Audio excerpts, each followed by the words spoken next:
All right, it is Wednesday, April 28th, 2021. It's 2:07 a.m. and I'm on my way to the gym right now. I heard something yesterday, and it said that we don't ever want to ask God for permission to do something. We always forget to pray until we're absolutely at a situation where prayer is all we can do.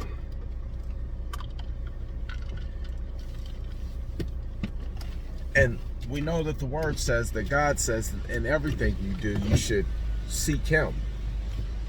If you're going to marry somebody, ask Him if that's the person you should be marrying. If you're going to take a job promotion, ask Him if this is for you. If you're going to move cities, states, if you're going to make a big investment, a small investment, if you're going to make any change, He says you should consult Him.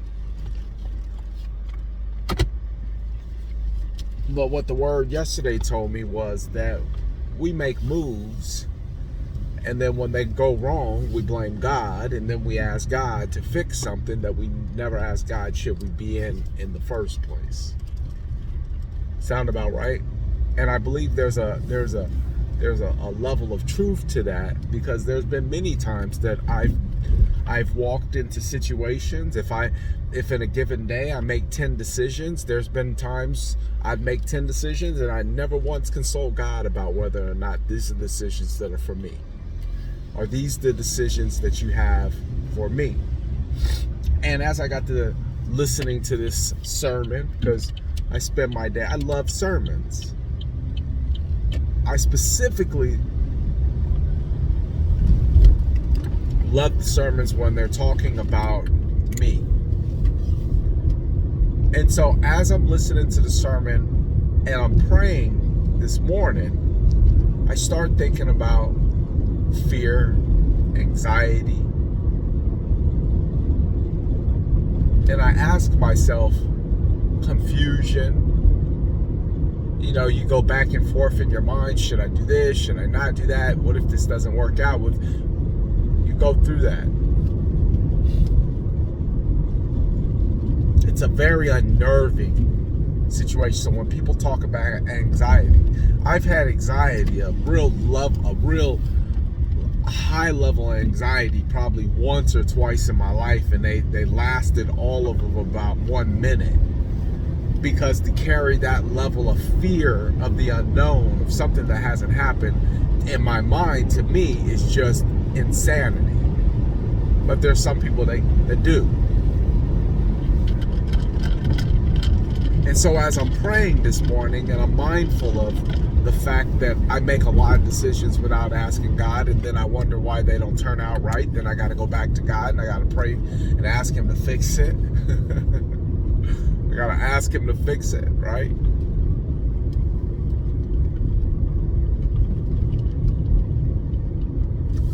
So in my prayer, I say, God, I rebuke the spirit of anger, of fear, of anxiety, of confusion. I said, I do not believe that they benefit me. I do not believe that they profit me.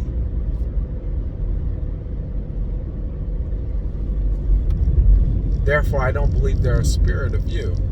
I believe they're a spirit of evil. So therefore, I rebuke it.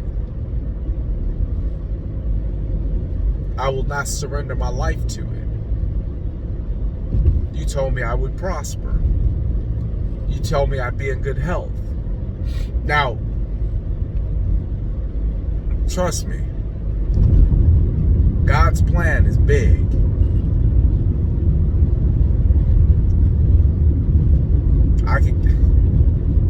I can give you some stories, but His plan is big.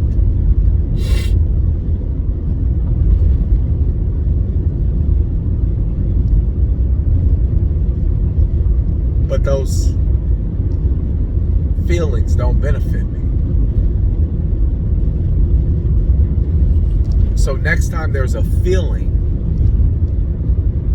that overcomes you, that doesn't benefit who you are, really ask yourself, is that from God? Why is the Spirit coming over me? Why is this feeling coming over me? It doesn't benefit where I'm trying to go. But I said the whole thing in the beginning about praying and how we failed to do that. And then when things don't go right, then we have to go back to God and ask Him to fix something that we never asked Him if we should have did it in the first place. I said that because just as much as you have to be mindful of asking God for His blessings when you get ready to embark on an endeavor. I'm talking about even when I'm writing a client's contract.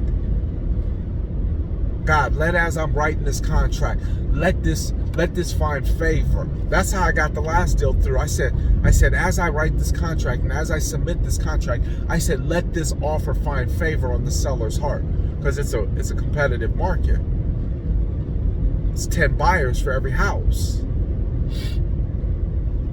And so as I asked that, God started downloading, write this in the contract, write that in the contract, follow up with them right now, call them right now. And sure enough, because I asked Him to show me favor on this deal, I actually took the time to ask God to show me favor, to make this happen. Before I did it, He made it happen. I say all that to simply say this.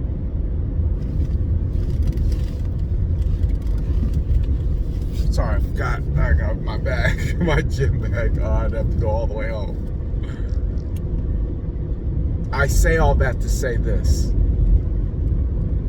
Just as much as you and I have to become mindful of asking God to bless whatever it is on our heart to do, before we do it, we have to be mindful of these spirits that are floating around, that are intervening in our life.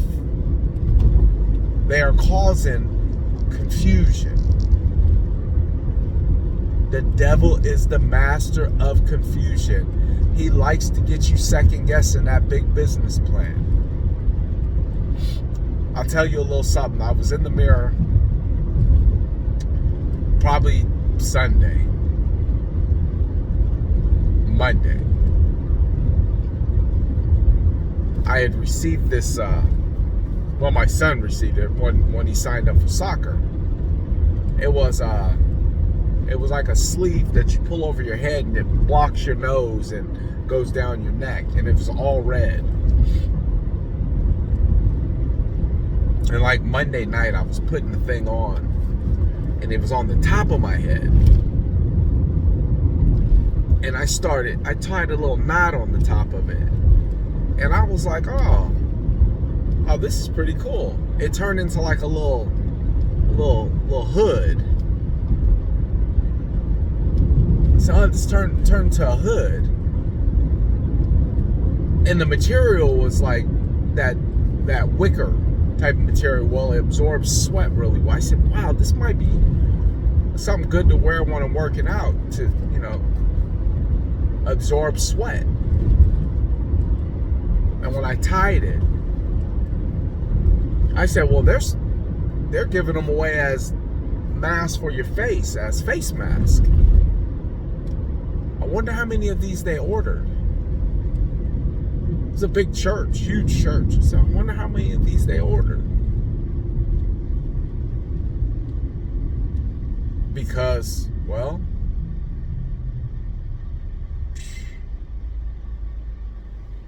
we could probably just get them from them. They might just give them to us and we can actually start marketing them as hats. Because the material was stretchy enough and pliable enough that go on anybody's size head. And once you took it off, it wouldn't stay stretched out. It would just go back to its regular size. And you can always just put it back on when you're ready to go again. I said, man, that might be a pretty good idea. What could it hurt?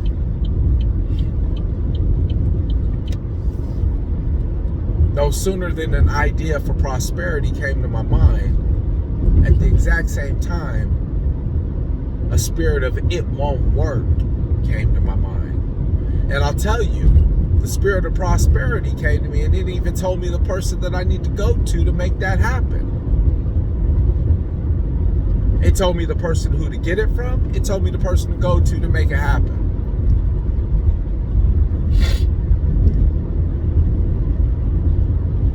So the elements of a successful transaction of prosperity were there. And then here comes the spirit of it won't work. Everything that goes against what it is that you want out of life is a spirit. Everything. The spirit of I can't. The spirit of it won't work. The spirit of not possible.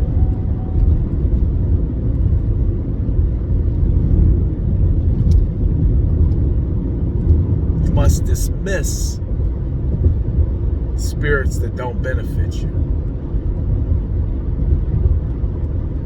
Or those spirits will take place of the spirits that God wants you to use as guides through your life.